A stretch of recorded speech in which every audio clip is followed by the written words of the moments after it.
Satuan Tugas COVID-19 Sulawesi Selatan menegaskan bahwa keputusan tersebut merupakan keputusan pemerintah pusat dan akan menyesuaikan kepada sejumlah rumah sakit terhadap tes usap mandiri yang dikenakan biaya Rp900.000.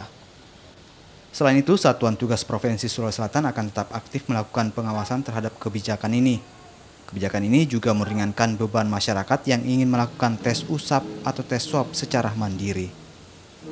Ya, itu kan sudah ada ketentuan.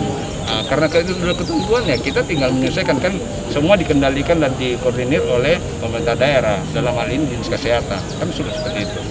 Dan kami kan bagian dari gugus itu dan kami membantu pemerintah